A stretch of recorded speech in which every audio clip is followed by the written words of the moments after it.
Bismillahirrahmanirrahim. Assalamualaikum warahmatullahi wabarakatuh. Selamat pagi anak-anakku yang soleh dan solehah. Bagaimana kabarnya kalian hari ini? Semoga kalian di rumah tetap semangat, jaga kesehatan selalu ya. Dan semoga kita semua selalu mendapatkan perlindungan dari Allah Subhanahu wa Ta'ala.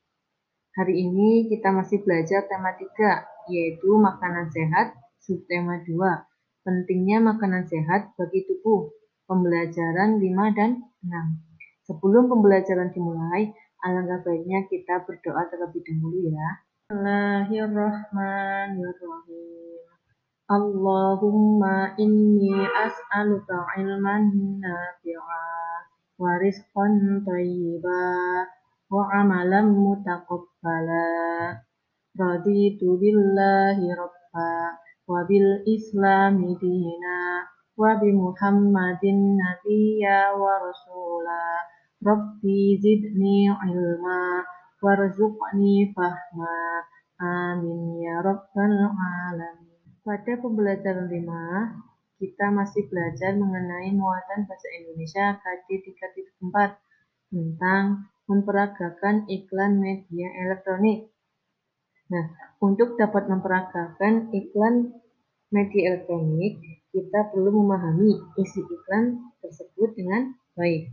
Pada pembelajaran sebelumnya, kita sudah mengetahui bahwa iklan radio dapat dipahami dengan mendengarkan iklan tersebut dengan seksama, karena iklan di radio hanya menampilkan audionya atau suaranya, sedangkan iklan pada televisi dapat kita pahami dengan cara melihat, mendengarkan, dan juga membaca teks yang disajikan iklan tersebut. Lalu, apa yang diperlukan untuk dapat memperagakan iklan media elektronik?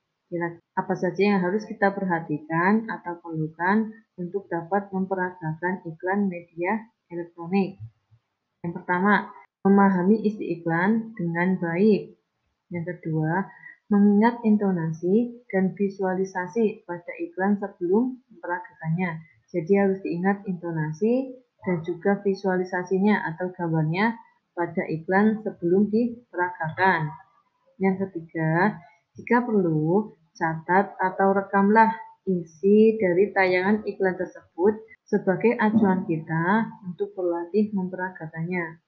Nah, itu tadi hal-hal yang perlu kalian perhatikan ketika akan memperagakan iklan media elektronik. Selanjutnya yaitu muatan IPA, masih KD 3.3 mengenai penyebab gangguan pada organ pencernaan manusia.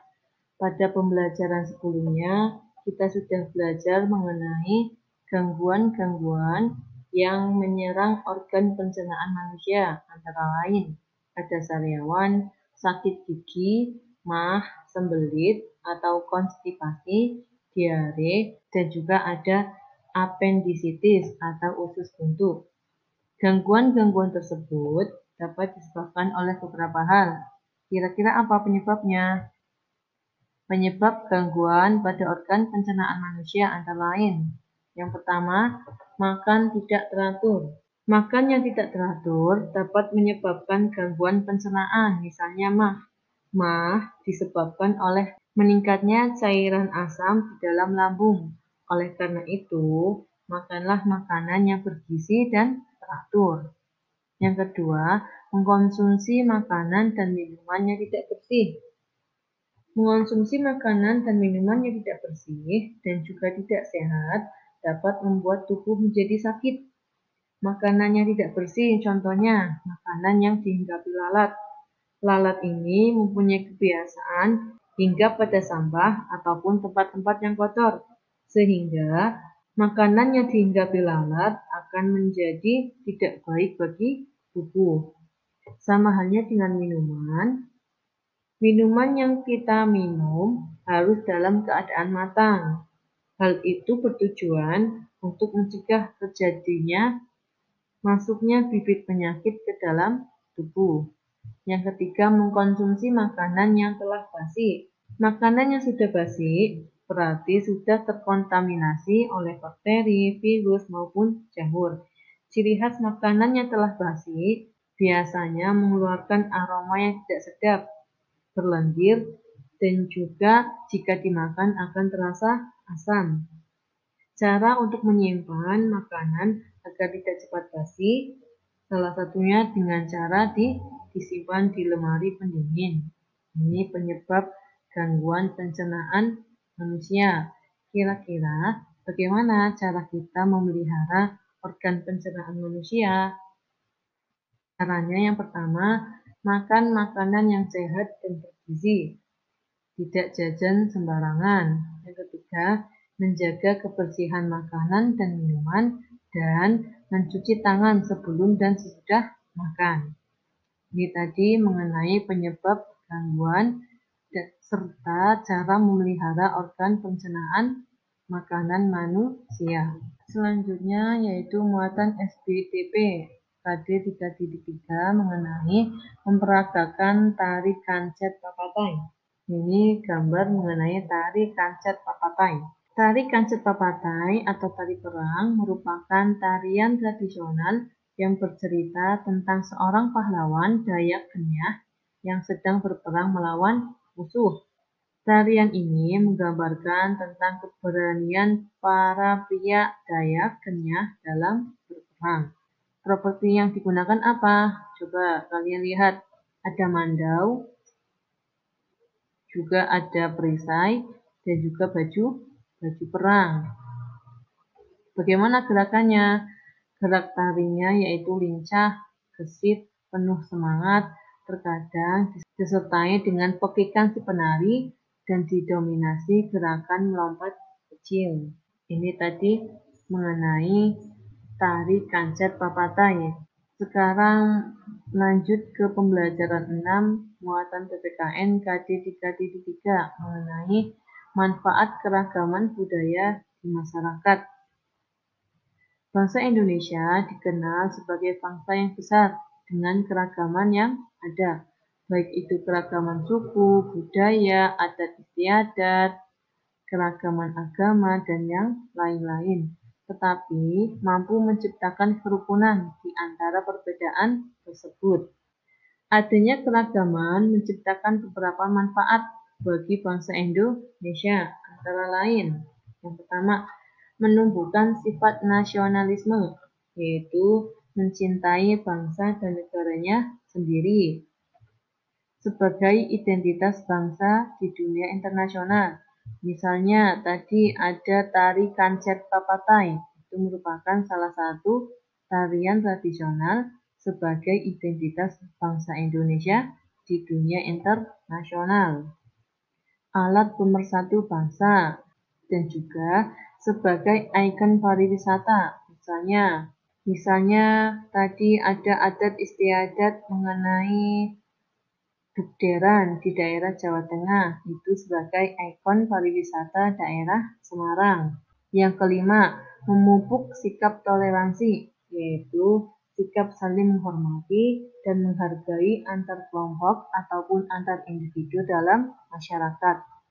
Ini tadi manfaat keragaman budaya di masyarakat.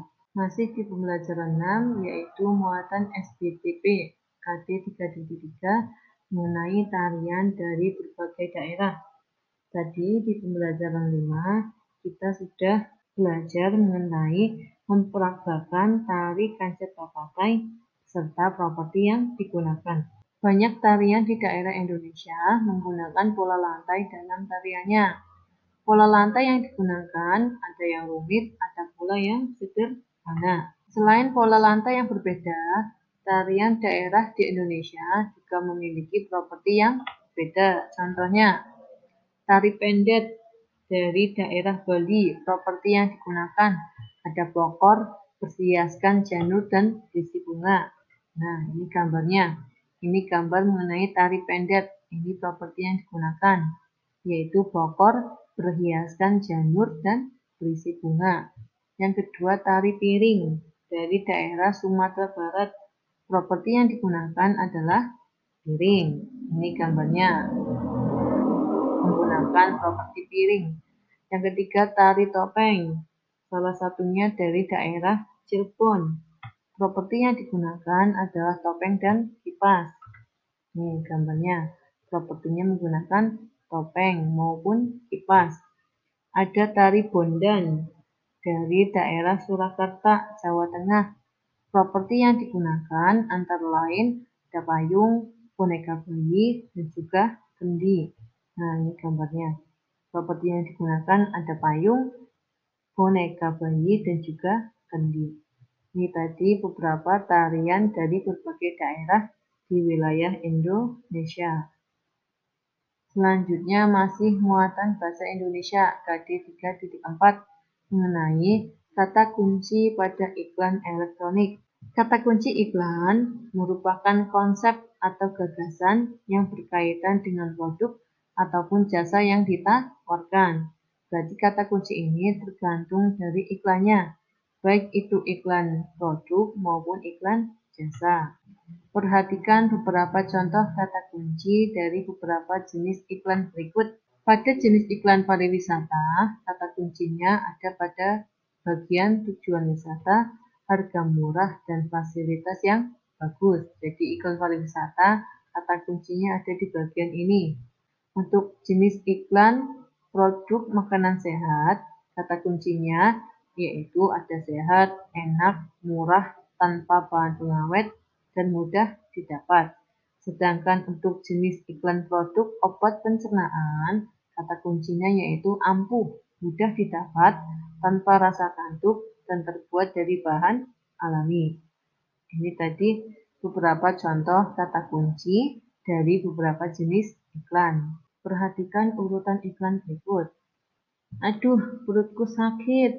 Kamu kenapa, nak? Aku tadi jajan di luar, Bu. Oh, pantas saja. Sebaiknya kamu tidak jajan sembarangan ya. Ayo anak-anak, perhatikan selalu kebersihan makanan yang kalian makan. Selain itu, konsumsi makanan yang bergizi agar tubuh dapat tumbuh sehat dan kuat. Apa tema pada contoh iklan tersebut? Ya, temanya mengenai kebersihan makanan. Pada contoh iklan ini termasuk jenis iklan layanan masyarakat. Kira-kira kata kuncinya apa? Ya, kata kuncinya itu kebersihan makanan. Kita harus selalu memperhatikan kebersihan makanan. Tujuan dari iklan ini apa? Tujuannya agar masyarakat selalu memperhatikan kebersihan makanan. Selain itu, harus mengkonsumsi makanan yang bergizi agar tubuh dapat tumbuh sehat dan kuat. Ini tadi salah satu contoh iklan layanan masyarakat. Selanjutnya, ada iklan pariwisata mengenai sebuah travel untuk berlibur ke Jogja. Apa yang ditawarkan dalam iklan ini? Ya, di iklan ini menawarkan paket budaya 1 hari di Jogja. Dengan destinasi wisatanya ada Keraton Jogja, Pasar Ngasem, Taman Sari, Kota Gede, kuliner bakmi Jawa, menggunakan HR Tour Travel. Siapa yang membuat iklan tersebut? Jelas, yang membuat iklan tersebut yaitu HR Tour Travel. Apa tujuannya membuat iklan ini? Tujuannya, jika ada yang ingin berlibur, paket budaya 1 hari ke Jogja dengan destinasi wisata seperti ini, bisa menggunakan HR Tour Travel. Mengapa dalam iklan tersebut ditulis nomor telepon? Ini ada nomor teleponnya. Mengapa? Supaya lebih mudah untuk menghubungi HR Tour Travel jika ingin berlibur paket budaya 1 hari ke Jogja. Ini tadi salah satu contoh iklan pariwisata. Semoga bisa dipahami ya. Nah, cukup sekian untuk pembelajaran hari ini. Mohon maaf jika ada salah-salah kata yang kurang berkenan ataupun kurang bisa dipahami ya. Semoga materi ini dapat bermanfaat untuk kita semua. Sebelum pembelajaran berakhir, kita ucapkan hamdalah bersama-sama. Alhamdulillahirabbil alamin. Doa kafaratul majlis. Subhanakallahumma wa bihamdika asyhadu an la ilaha illa anta astaghfiruka wa atubu ilaik. Barakallahu fikum. Wassalamualaikum warahmatullahi wabarakatuh.